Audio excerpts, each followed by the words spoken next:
श्रोताओं को मेरा नमस्कार।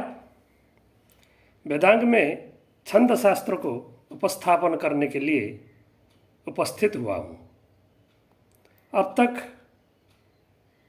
वेद के परिचय, ब्राह्मण परिचय, आरण्य परिचय, वेदांग के प्रत्येक अंग का सुस्पष्ट व्याख्यान हुआ है। अब जो है छंद शास्त्र को लेकर आपका सामने उपस्थित हुआ हूँ। छंद शास्त्र क्या है, इसके विषय में हम जानेंगे आज। छंदः पादौ तु वेदस्य। छंद शास्त्र जो है वेद पुरुष के पाद कहा जाता है।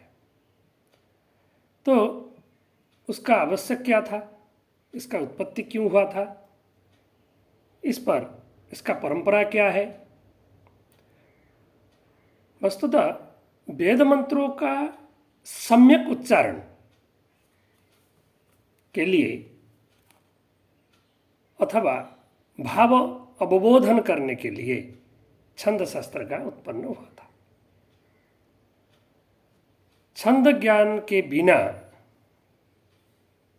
मंत्रों का सम्यक रूप से भाव अवबोधन नहीं हो सकता। उच्चारण भी सम्यक रूप से करना कठिन है। महर्षि कात्यायन कहते हैं, कोई भी याजक या वेदपाठी वेद मंत्र का ऋषि, छंद और देवता से हीन होकर अगर वेद मंत्र का उच्चारण करता है, कोई भी वेद विहित कार्य करता है, वो निष्फल हो जाता है। उसको सम्यक फल प्राप्ति नहीं होता। इस प्रकार आचार्यों का अभिमत है। इसलिए कोई भी मंत्र का अगर हम उच्चारण करते हैं, पूजा करते हैं, जाप करते हैं, तो उसी का ऋषि, देवता और छंद को प्रतिपादन करना चाहिए। जैसे कि गायत्र्याः विश्वामित्र ऋषि, गायत्री छंदः सविता देवता, गायत्री जप कर्मणि विनियोगः। इस प्रकार जो है प्रत्येक मंत्रों में ऋषि, छंद और देवता प्रतिपादन किया गया है। हमें उसको ध्यान देना आवश्यक है। व्युत्पत्तिकार ने, यास्काचार्य ने, प्रसिद्ध वैयाकरण आचार्यों ने, छदि संवर ने, छदि अल्लाहाद ने इस प्रकार जो है छंद को व्युत्पत्ति किए हैं। सामान्यतः जो मानव का मन को आह्लादित करे, मनोरंजन करे, उसको छंद कहते हैं। छंद जो है मूल सप्त छंद अति प्रसिद्ध है। गायत्री, उष्णिक, अनुष्टुप, बृहति, पंक्ति, त्रिष्टुप, जगति मूलभूत है।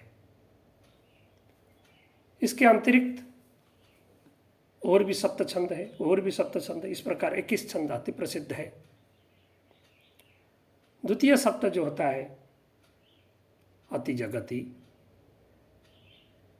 सक्वरी, अतिसक्वरी, अष्टि, अत्यष्टि, धृति, अतिधृति, इस प्रकार जो है पुनः सप्त छंद है। अंतिम सप्त छंद क्या है? कृति, प्रकृति, आकृति, विकृति, संस्कृति, अभिकृति, उत्कृति, इस प्रकार जो है सप्त छंद है।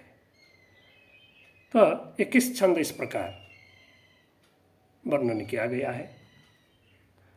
वर्णमाला के अनुसार ये जो गायत्री छंद है 24 वर्ण विशिष्ट है, और अंतिम जो उत्कृति छंद है, 104 वर्ण विशिष्ट है। तो वर्ण के आधार से ये चलता है, पाद के अनुसार चलता है। इस प्रकार जो है छंद शास्त्र का उत्पन्न जो है वेद मंत्रों का शुद्ध उच्चारण और भाव अवबोधन करने के लिए हुआ था। इस शास्त्र का जो परंपरा है अति प्राचीन है। छंद शास्त्र का वर्तमान समय में जो हम पढ़ते हैं वो पिंगलकृत छंद शास्त्र है। क्या पिंगल शास्त्र से पहले छंद शास्त्र का विषय शास्त्रों में वर्णन नहीं है क्या? ऐसा नहीं है। जैसे पाणिनिकृत हम अष्टाध्यायी पढ़ रहे हैं, इस प्रकार जो है पिंगल शास्त्र से पहले भी छंद शास्त्र विद्यमान था। सारे शास्त्र का जो मूल श्रोता है, मूल कर्ता है, मूल प्रदान करने वाले हैं वो भगवान शिव है। भगवान शिव से ही सब शास्त्रों का अगर उत्पन्न हुआ है कहा जाए तो ये जो है कथन असत्य नहीं होगा। तो भगवान महादेव छंद शास्त्र का आद्य वक्ता है, पुनः बृहस्पति, पुनः इंद्र, पुनः शुक्राचार्य। इस प्रकार जो है यह शास्त्रों को आगे अनेक प्रकार और भी छंदोज्ञ मर्मज्ञ, भगवान यास्काचार्य भी छंद शास्त्र के मर्मज्ञ पंडित थे। इस प्रकार कहा भी गया है छंद शास्त्र में यास्काचार्य से पिंगल से आया है। तो छंद शास्त्र की महान परंपरा रहा है। छंद शास्त्र में वैदिक और लौकिक मूल रूप से ये द्वि प्रकार है। वैदिक छंद जो है गायत्री मंत्र से शुरू हुआ है। कोई भी मंत्र हम अगर उच्चारण करते हैं, ऋग्वेद का प्रथम मंत्र, प्रथम सूत्र जो है मैं बताया था पहले भी, गायत्री छंद से उत्पन्न हुआ है, गायत्री छंद से निर्माण हुआ है। इस प्रकार जो है भिन्न भिन्न सूक्त जो है भिन्न भिन्न जो है मंत्रों से निर्माण हुआ है। तो लौकिक छंद जो है रामायण आदि आप देख सकते हैं, उसके माधुर्य विविध प्रकार लौकिक छंद भी आपके सामने विद्यमान है। मनोरंजन के लिए छंद शास्त्र का अति महत्व प्रदान किया गया था प्राचीन काल में, आज भी इसकी महत्वता है। तो इस प्रकार जो है संपूर्ण वेदांग शास्त्र को आपका सामने यथासंभव मैंने प्रतिपादन किया। जो श्रोता हैं वे लोगों के लिए ये अति ज्ञान प्रदायक होगा, और जो छात्र जुड़े हैं वो छात्रों को भी बहुत लाभदायक होगा। मेरा निवेदन है आप सभी वेद से लेके सारे वेदांगों का अध्ययन आप करें, श्रवण करें। इससे आपका यह जो मूलभूत तत्व आपको प्राप्त हो जाएगा। यही आशा के साथ मैंने परिश्रम पूर्वक इसको निर्माण किया है। आप सभी से निवेदन है इसको ध्यान से सुनिएगा, मूलभूत तत्व है। आप सभी को नमस्कार।